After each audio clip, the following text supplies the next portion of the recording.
Hey everyone, welcome back. In today's video, we're looking at Power Resin's newest castable formula called Vintage, which is making some really big claims that, if true, threaten to take the top position away from the likes of Bluecast X1, some of our favorites like Cyan, you name it. It's going to be one of the best available, possibly. So first things first, let's talk about the printing. One of the biggest issues that kind of plagues all of Power Resin's materials, doesn't discriminate, all of them have this problem, is bed adhesion. Going back a very long time to when we were dealing with, RGB LCD panels on the old SL1, we were talking like 10 to 12 seconds per layer print times, making just a batch of rings like an overnight process. But 3D printers have come a very long way at all budget levels, and it's pretty hard to find nowadays a printer that doesn't come with a laser etched build plate. Not to mention the fact that they also come with more powerful UV LEDs and monochrome LCD panels, which combined lower the overall exposure times drastically. So we're happy to report that bed adhesion is not really an issue anymore with Vintage. Could be a chemical formulation thing that they've changed, or it could be related to the printers, or just a combination of both. Exposure times on modern resin printers are still pretty quick, though nowhere near as close as like Monocure Burnaway, which has a exposure time of like less than a second, but not nearly as bad as some others which are pushing like 10 seconds. Still, even on modern machines. On our SL1S, we were using a 45-second base exposure with 7 seconds per layer thereafter, and on the Sonic Mini 8KS, we were using a 30-second burn-in layer with 5 seconds per layer thereafter. And we were using fairly standard lifts and tilts. So this resin is, mid-range in terms of print speeds. And on top of that, we were able to use fairly small supports as well, going as low as like 0.2 for lychee fan supports, and no higher than 0.5 for pretty much everything else. Unlike most casting resins, Vintage seems to be a bit on the stiff side, while at the same time also being a little bit flexible, which is one of the key features that we're going to be coming back to later on in the video because it is a selling point.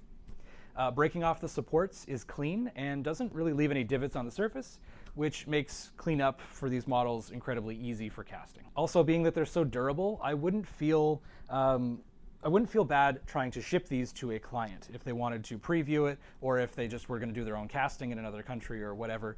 This is very, very stiff material. It's not going to, crush. You won't have to go overboard on your packaging if you were to do that. So since we last did some of these resin reviews, we've added an extra layer to our print testing. We're still using the same models so that we can still compare back through all of the different versions and various brands of resin that we've looked at already. But we're now adding a range of supports, from a single support, which is a 1mm diameter post with a 1mm head at the lowest point, and that's all. And then gradually adding more supports until it gets to the point where it's just considered like over supported. Everything is covered. It is basically encapsulated in a cage. The theory is that this should push the resin and give us more insights into various factors like FEP adhesion, how strong the material is itself, how much it can spring back, how viscous the fluid is, and how much it's going to inhibit every time it lifts, how much can it go back to where it was. It's important to note, however, that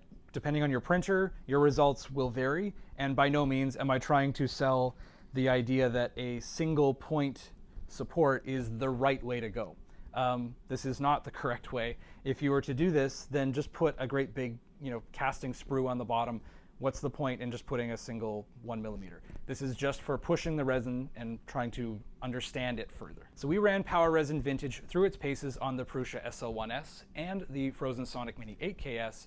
And if you missed it, that we did review the NovaFab Sega recently, which is actually the ideal printer for printing any Power Resin product, period. This machine is a DLP ecosystem machine specifically designed around Power Resin only, and it is by far the best printer and produced the best possible prints, period. There's no way around it.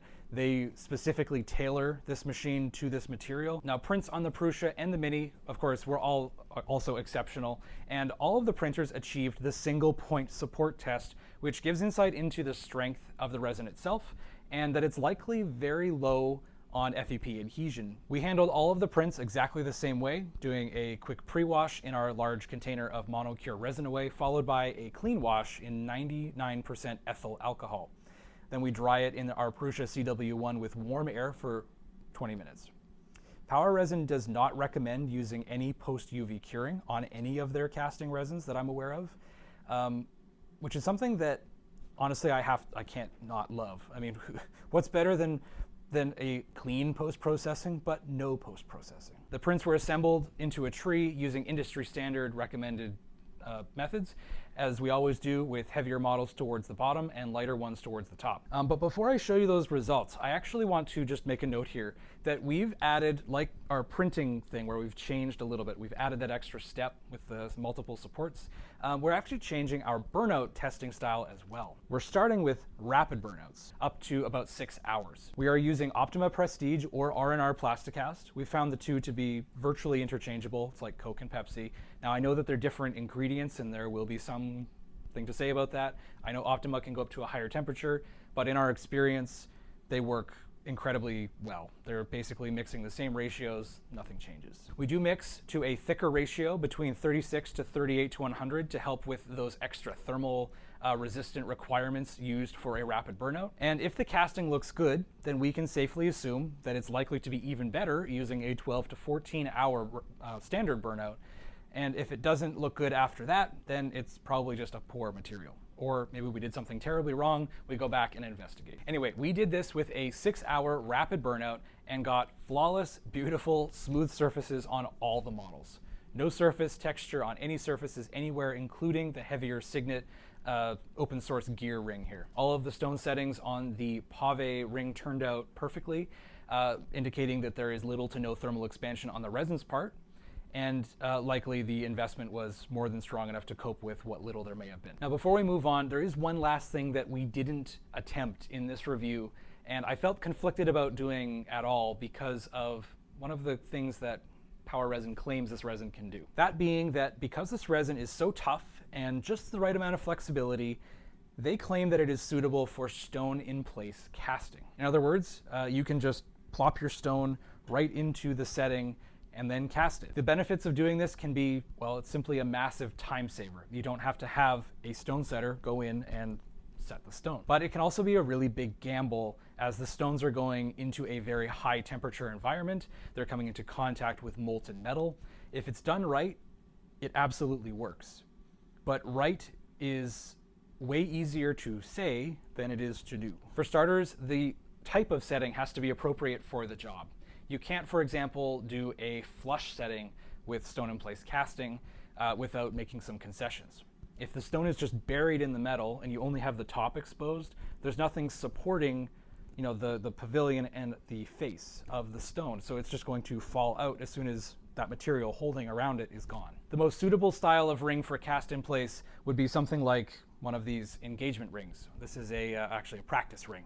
We actually did try doing stone-in-place casting, but you can see that the prongs are just kind of holding it like a cradle. So you have lots of investment around the stone holding it in place. Something else that's incredibly important and really depends on the stones. The lower the temperature, the better. Colored stones do tend to change color if they're exposed to enough heat. So you want to be very aware of the temperature that your resin actually needs to achieve to completely burn away and not exceed it if at all possible. So your kiln and all of the things that go into that need to be particularly trustworthy. You need to know your process exceptionally well.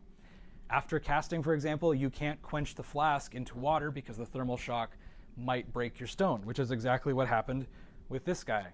It shattered. It's still in one piece, and I can't actually feel any cracks, but the inside is now cloudy, and it looks like glass that's been, hot glass that's been chucked in water. Looks kind of cool, actually. Now, just to note, this was just a CZ, a cubic zirconia. We did this on purpose just to see what would happen because we are actually going to be working towards doing a video with stone-in-place casting down the road where we will feature vintage as well as the blue cast contender, X Nova, I believe it's called, and any others that make this claim as well. So we will be revisiting this topic, but for this review, we didn't feel like we didn't have enough expertise to bring it into the review.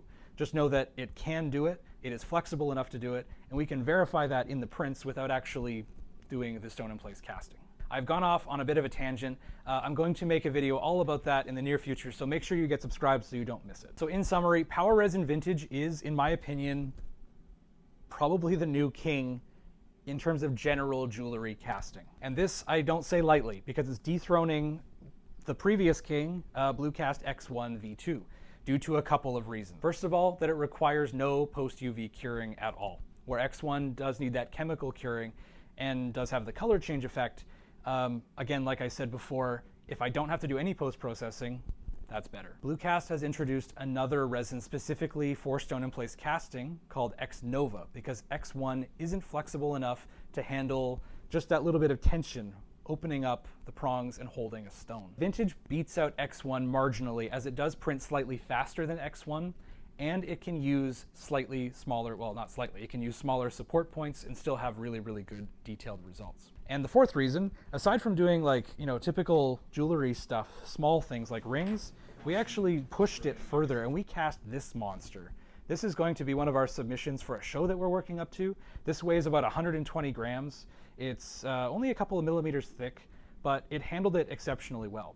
This is still a work in progress. We haven't done all the polishing yet, but it's actually going to be a tunnel, and it turned out excellent. So Vintage can handle small, it can print filigree, it can do stone in place, it can print big, it can cast well across the entire spectrum. I do think X1 is still a fabulous material, but all of these culminating have just made it abundantly clear that this one has eked out into the new lead. Oh, and the last thing, they're actually both, X1 and Vintage are both priced very similarly as well, so there's almost no differentiation in terms of cost. So maybe you're at the point in your business where you're kind of fatigued by messing around with resin settings. Maybe the budget machines just aren't living up to your expectations, and you really are starting to rely on those perfect printing and casting results.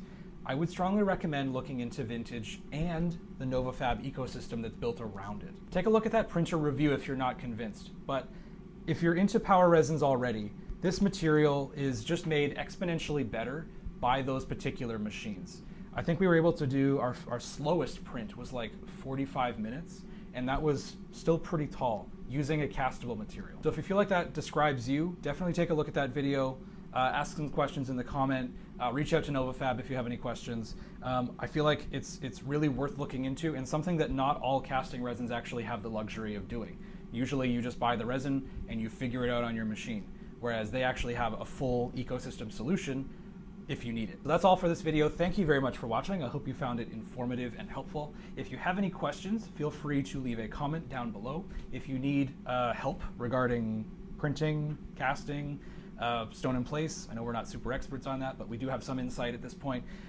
Consider joining our membership program so you can join our Discord server, where you'll have access to me and many other like-minded people in our community, where you can ask questions, show off what you're doing, and generally we can get you on the right track if you're having any trouble. So that's all. I will see you guys in the next video.